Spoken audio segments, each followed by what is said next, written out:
Assalamualaikum warahmatullahi wabarakatuh. Kumaha damang? Alhamdulillah, saenya kabarna nya. Dinten ieu kaping 24 September 2002 hiji urang patepang deui di pelajaran bahasa Sunda. Anak-anak, hari ini bertemu lagi dengan Ibu di pelajaran bahasa Sunda. Sekarang dinten ieu urang lajeng ka materi pangajaran 3. Hari ini kita masuk ke materi pelajaran bab 3 ya, karena materi pengajaran 2 sudah habis. Kita langsung ke materi bab 3 saja ya. Nah, anak-anak, di pangajaran 3 dibuka buku paket pangajaran 3. Nah, silih pikanya apa pada makhluk. Artinya, saling menyayangi sesama makhluk ciptaan Allah.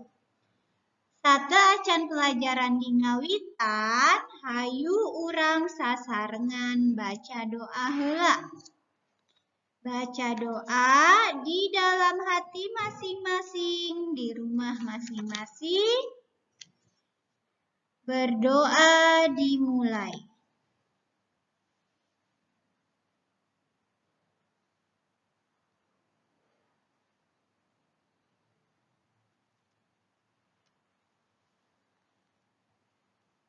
Berdoa selesai. Teman-teman, hari ini kita masuk di pangajaran 3. Temana nyaeta silih pikanya apa pada makhluk. Saling menyayangi sesama makhluk. Sakumna makhluk di alam dunia diciptakeun Gusti Nu Maha Kawasa dina kaayaan nu teu sarua. Nah, semua makhluk yang ada di alam dunia diciptakan oleh Allah Subhanahu wa Ta'ala dengan keadaan yang berbeda-beda. Keadaannya tidak sama. Silih pikanya jeung silih ajenan kepada makhluk mangrupakeun kawajiban pikeun nyumponan pangabutuh nu teu sarua. Nah, saling menyayangi dan saling menghormati sesama makhluk hidup merupakan kewajiban untuk memenuhi kebutuhan yang berbeda-beda. Jadi intinya kita harus saling menyayangi dan menghargai. Ya, seperti itu. Lanjut. Teman-teman, kita loncat dulu nih ke halaman 41 ya. Nah, dan di halaman itu, di halaman berapa ini? 38 ada sebuah percakapan atau paguneman. Percakapan dalam bahasa Sunda yaitu paguneman. Sekarang apa yang dimaksud dengan paguneman? Paguneman nyaeta ngawangkong atau nyarita dua arah antar dua urang atau leuwih. Silih tempas atau silih tanya jawab serta menggunakan kalimat langsung. Paguneman atau percakapan yaitu mengobrol atau bercerita dua arah. Bisa dilakukan dua orang atau lebih, terus saling tanya jawab, saling tempas, atau saling bersautan. Seperti itu. Jadi sekali lagi, paguneman atau percakapan itu mengobrol atau bercerita antara dua orang atau lebih. Terus dalam kegiatan itu ada tanya jawabnya. Seperti itu. Semoga bisa dipahami ya. Nah, di halaman 40 hiji, cobi dibuka halaman 41. Di situ ada beberapa aspek yang harus diperhatikan dalam memperagakan paguneman. Nah, ya ada beberapa aspek yang harus diperhatikan dalam memperagakan percakapan. Aspek nu kudu diperhatikan dina mentakeun paguneman aya kurang leuwih genep. Ya. Itu yang aspek yang harus diperhatikan dalam memperagakan paguneman. Yang pertama itu lafal nyarita kudu genre bener tur entes. Artinya pengucapan kata, artikulasi katanya itu harus benar dan jelas. Ya, seperti itu. Terus nu kadua, sorana kudu sedeng, ulah jojorowokan, ulah ngagerenyem. Nah, maksudnya itu suaranya, volume suaranya itu harus sedang. Tidak boleh berteriak-teriak, tidak boleh bisik-bisikan, harewosan. Ya, jadi harus sedang. Itu. Terus aspek yang ketiga yaitu lentongna kudu merenah anu dilengkepan ku ngajiwaan kana tokoh eta paguneman. Apa sih ya? Nada bicaranya itu harus enak didengar, terus dilengkapi dengan penjiwaan di tokoh itu. Misalkan si A itu bercerita tentang jatuh dari sepeda, berarti si A itu harus raut mukanya itu atau mimik mukanya itu harus sedih gitu, karena itu pengalaman sedih, jadi harus mendukung si raut mukanya itu. Nu kaopat aya sikap jeung pasemon. Apa itu pasemon? Nah, jadi yang keempat adalah sikap jeung pasemon. Ya, jadi itu pasemon itu raut wajah, raut muka ya. Pasemon itu raut wajah. Sikap atawa robahna awak kudu yu jeung naon anu diomongkeun ulah kaleuwih. Jadi sikap dan raut wajah kita harus sesuai dengan apa yang dibicarakan, tidak boleh berlebihan. Ya, jadi kalau cerita bahagia ya raut wajah kita sumringah seperti itu, tapi jangan berlebihan sumringahnya. Seperti itu ya. Sekarang yang kelima, tagog kudu ngayakinkeun pinuh rasa percaya diri, tapi ulah kaleuwih. Nah, maksudnya adalah kita dalam menceritakan suatu atau melakukan suatu obrolan itu harus bisa meyakinkan si pendengar. Kita tuh berceritanya harus percaya diri, harus bisa meyakinkan pendengar, tapi jangan berlebihan juga. Ya, biasa-biasa saja, alami, tapi harus meyakinkan ke si pendengarnya itu. Terus yang keenam, yang terakhir, kontak jeung pamiarsah atawa ngabagi panempo kanu ngaregepkeun. Nah, jadi kontak mata kita itu kalau misalkan ada beberapa orang ngobrol sama kita itu jangan berpusat kepada satu orang itu. Tapi di situ kan ada misalkan ada 5 orang. Nah, kontak mata kita itu harus bisa membagi kepada 5 orang itu. Jangan fokus hanya kepada satu orang. Kecuali kalau kita ngobrolnya dengan satu orang, itu enggak apa-apa. Fokus ke satu orang itu. Tapi kalau misalkan banyak kan, lebih dari satu orang, ya otomatis kontak mata kita harus dibagi. Itu jangan fokus terhadap satu saja. Nah, itu ya teman-teman. Semoga bisa dipahami. Sekarang kita balik lagi ke halaman 38. Nah, di sini ada percakapan atau paguneman. Judulnya hadiah pikeun kebun binatang. Itu akan coba jelaskan terjemahannya.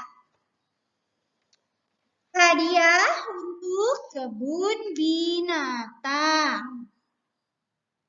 Mulangna si pasar anak mencek tileuweung jadi obrolan urang Cikoneng. Nah, pulangnya si pasar itu anak mencek ya. Anak mencek namanya si pasar. Anak mencek itu apa? Anak mencek adalah anak kijang. Ya. Pulangnya si pasar, anak kijang, dari hutan jadi obrolan orang Cikoneng. Babaturan eson daratang. Rek narenjo si pasar di imah eson. Nah, teman-teman eson berdatangan ingin melihat si pasar di rumah eson itu. Tiap sabaraha poenya si pasar aya di leuweung teh. Berapa hari si pasar berada di hutan?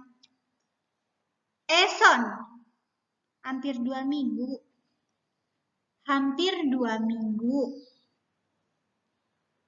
Usep, jadi rada begang aya namanya son. Sekarang kurusan ya son. Nya, padahal di leuweung teh tangtu oge rea hakaneun. Iya, padahal di hutan tentunya banyak bahan makanan. Pak Guru, lain soal aya jeung teu hakaneun, tapi si pasar teu bisa ngaluyukeun diri jeung keayaan di leuweung. Bukan soal ada dan tidaknya makanan, tapi si pasar tidak bisa menyesuaikan diri dengan keadaan di hutan. Ari di dieu mah pan di kandangan, tur parabna oge disadiakeun. Kalau di sini kan dikandangin, ada kandangnya, makanannya juga disediakan. Jadi geus kitu kabiasaan anak teh. Tangtu wae di leuweung teh moal betaheun. Nah, sudah jadi kebiasaannya ada di kandang dan juga disediakan makanan. Tentunya kalau dia di hutan dia tidak akan betah. Eson, kumaha atuh sakedahna Pak? Bagaimana ya seharusnya Pak? Pak Guru, kuduna mah si pasar teh ulah langsung dilepaskeun ka leuweung sabab moal betaheun. Harusnya si pasar jangan langsung dilepaskan di hutan sebab tidak akan betah.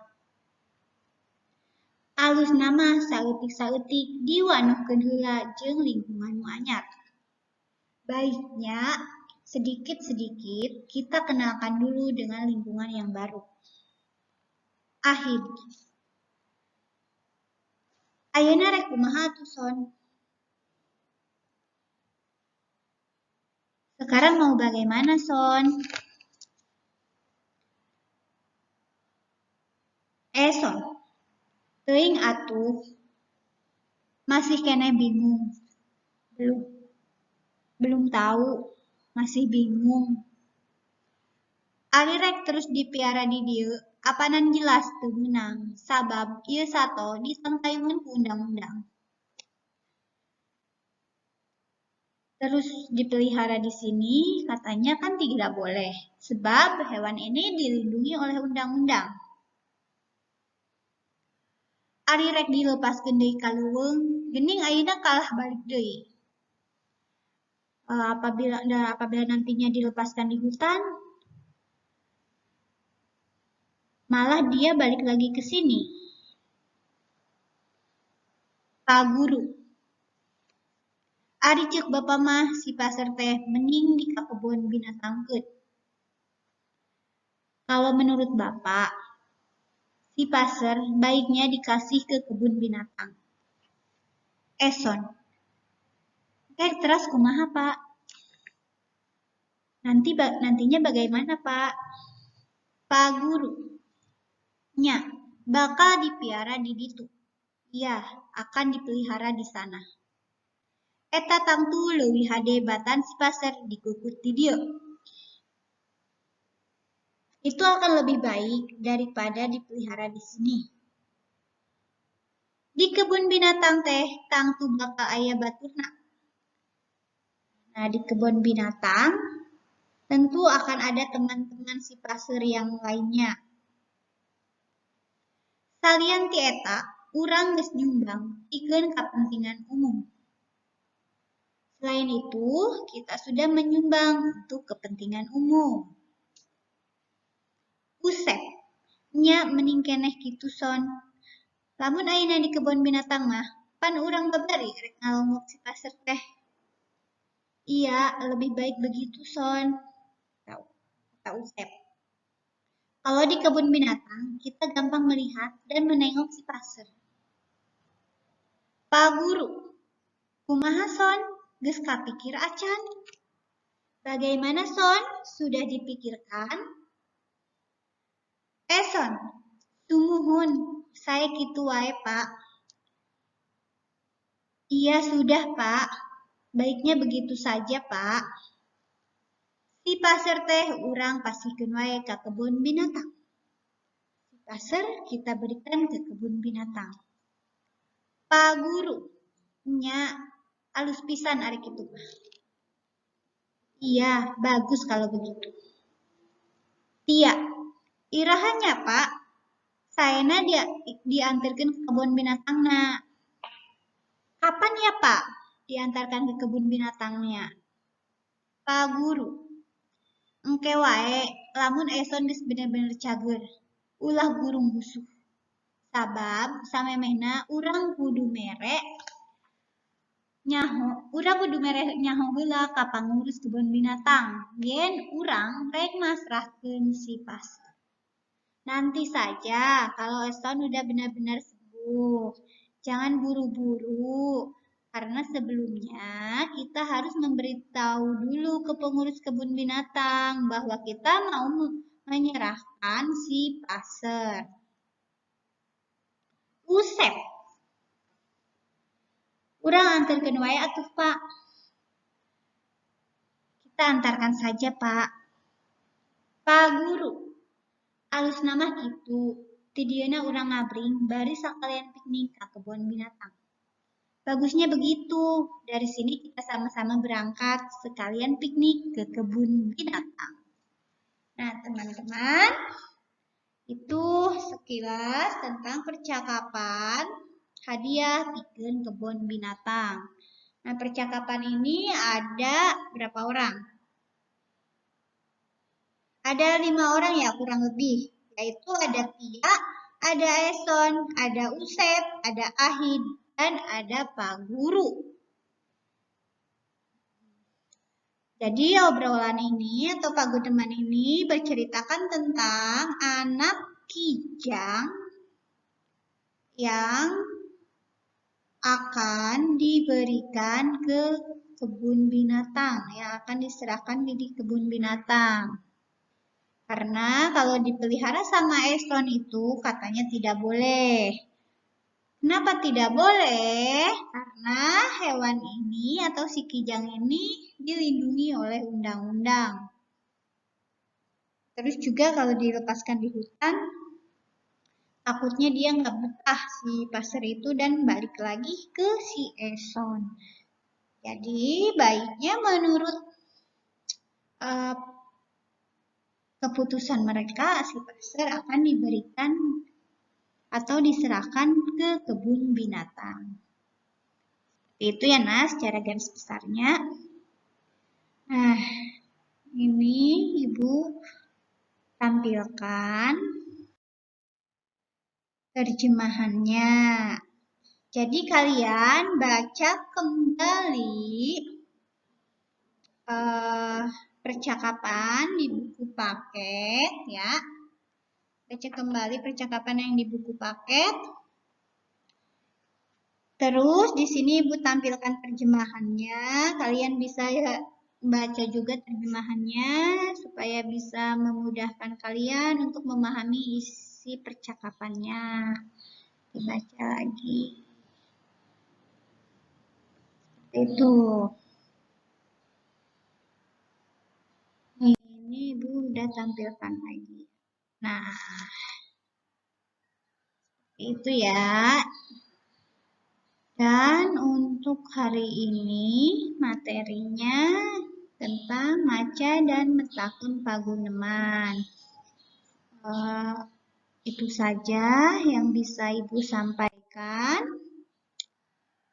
Untuk hari ini tidak ada tugas ya Nak. Kalian simak saja videonya untuk bahan belajar kalian. Dan untuk minggu depan tanggal 1 Oktober kita akan melaksanakan PH2. Pelajari kembali materi-materi pengajaran 2. Nah, nanti untuk kisi-kisi akan di-share, dicantumkan di weekly plan ya. Dan untuk anak-anak yang belum menyetorkan tugas yang kemarin dan kemarinnya lagi, mohon untuk segera disetorkan. Karena ini untuk nilai teman-teman juga. Sekian untuk pertemuan hari ini. Terima kasih untuk segala perhatiannya. Tetap patuhi protokol kesehatan, tetap jaga kesehatan. Insya Allah kita secepatnya bisa bertemu di sekolah. Mudah-mudahan ya. Hatur nuhun kanggo sadayana. Wabillahi taufiq wal hidayah. Wassalamualaikum warahmatullahi wabarakatuh. Hatur nuhun.